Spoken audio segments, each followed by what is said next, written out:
नमस्कार। News room में आप सभी का स्वागत है। दक्षिण एशिया में भू राजनीतिक संतुलन एक बार फिर बदलता दिखाई दे रहा है। पाकिस्तान और बांग्लादेश के बीच रक्षा और खुफिया सहयोग तेजी से बढ़ रहा है। वहीं ढाका के अंतरिम प्रमुख मोहम्मद यूनुस के हालिया कदमों ने भारत की पूर्वोत्तर सीमा को लेकर कूटनीतिक तनाव को और गहरा दिया है। रिपोर्टों के मुताबिक पाकिस्तान ने ढाका स्थित अपने उच्चायोग में एक विशेष आईएसआई सेल स्थापित किया है। यह निर्णय पाकिस्तान के संयुक्त सैन्य प्रमुख जनरल साहिर शमशाद मिर्जा की 4 दिवसीय बांग्लादेश यात्रा के बाद लिया गया, जिनकी मुलाकात यूनुस और बांग्लादेश के शीर्ष सैन्य नेतृत्व से हुई। इस मुलाकात में दोनों पक्षों ने संयुक्त खुफिया साझाकरण ढांचे की स्थापना पर सहमति जताई, जो मुख्य रूप से बंगाल की खाड़ी और भारत की पूर्वी सीमा की निगरानी पर केंद्रित रहेगा। इसके तहत आईएसआई अधिकारियों को ढाका उच्चायोग में तैनात करने की अनुमति दी गई है। साथ ही पाकिस्तान ने बांग्लादेश को JF-17 लड़ाकू विमान, फतह रॉकेट सिस्टम और सैन्य प्रशिक्षण कार्यक्रमों की पेशकश की है। बदले में ढाका ने पाकिस्तान के साथ संयुक्त नौसैनिक अभ्यास, रक्षा समझौते और तकनीकी सहयोग को स्वीकृति दी है। यह सब उस समय हो रहा है जब शेख हसीना सरकार के पतन के बाद यूनुस के नेतृत्व में बांग्लादेश की विदेश नीति भारत से दूर और इस्लामाबाद व बीजिंग के करीब जाती दिख रही है। इस तरह की भी रिपोर्टें हैं कि पाकिस्तान के सैन्य प्रमुख के साथ मुलाकात के दौरान यूनुस ने जो पुस्तक आर्ट ऑफ ट्रिम्फ भेंट की, उसकी आवरण पर ऐसा विकृत मानचित्र छिपा था जिसमें भारत के असम और पूर्वोत्तर राज्यों को बांग्लादेश का हिस्सा दर्शाया गया था। यह घटना ढाका इस्लामाबाद संबंधों में गर्मजोशी के बीच ग्रेटर बांग्लादेश की विचारधारा को हवा देने वाली मानी जा रही है।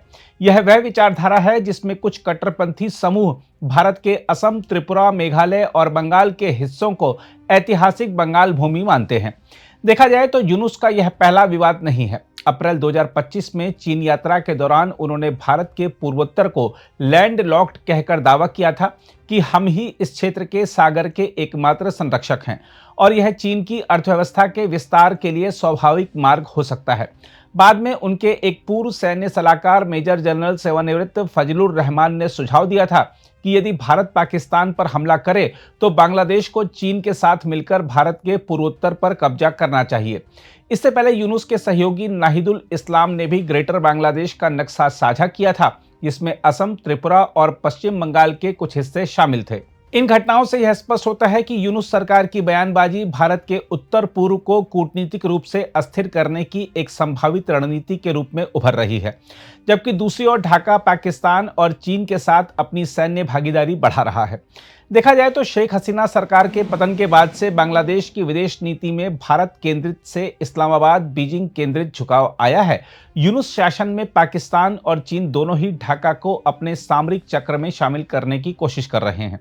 जहां पाकिस्तान सैन्य सहयोग के जरिए खुफिया और रक्षा प्रभाव बनाना चाहता है, वहीं चीन बंगाल की खाड़ी के बंदरगाहों के माध्यम से हिंद महासागर तक पहुंच को मजबूत कर रहा है। यह गठजोड़ दक्षिण एशिया में एक नई धुरी का निर्माण कर रहा है। इस्लामाबाद, ढाका, बीजिंग अक्ष जो भारत के चारों ओर रणनीतिक घेरेबंदी का संकेत देता है। साथ ही यूनुस द्वारा ग्रेटर बांग्लादेश का संदर्भ देना केवल राजनीतिक बयान नहीं है, यह नरम भू राजनीतिक दावे का प्रतीक है। भारत का पूर्वोत्तर क्षेत्र पहले से ही जातीय और विद्रोही आंदोलनों से प्रभावित रहा है। यदि पाकिस्तान की आईएसआई को बांग्लादेश में औपचारिक ठिकाना मिलता है तो वह नए नेटवर्क और वित्तीय चैनलों के माध्यम से इन समूहों को सक्रिय कर सकता है।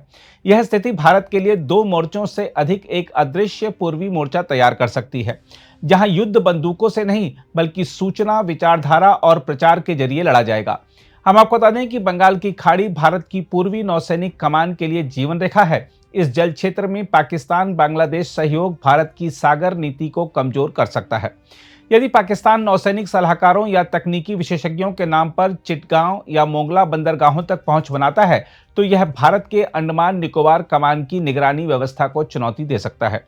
भारत को इस उभरती परिस्थिति में 3 स्तरीय रणनीति अपनानी चाहिए। पहली, यूनुस शासन से संवाद बनाए रखते हुए बांग्लादेशी जनता, सेना और मीडिया में भारत विरोधी नैरेटिव को संतुलित करने का प्रयास करना चाहिए। दूसरा, पूर्वोत्तर राज्यों में इंटेलिजेंस कोऑर्डिनेशन और बॉर्डर सर्विलांस को पुनर्गठित करना चाहिए। विशेषकर बीएसएफ, रॉ और आईबी के बीच डेटा साझाकरण तंत्र को और मजबूत बनाना चाहिए। तीसरा, बंगाल की खाड़ी में बिम्स्टेक और क्वाड देशों के साथ संयुक्त नौसैनिक उपस्थिति को बढ़ाना चाहिए ताकि भारत अपनी पूर्वी सीमा को भू राजनीतिक शून्य न बनने दे। बहरहाल, बांग्लादेश में यूनुस शासन के तहत हो रहे ये बदलाव केवल ढाका की आंतरिक राजनीति नहीं है, वह दक्षिण एशिया की नई शक्ति रेखाओं को परिभाषित कर रहे हैं।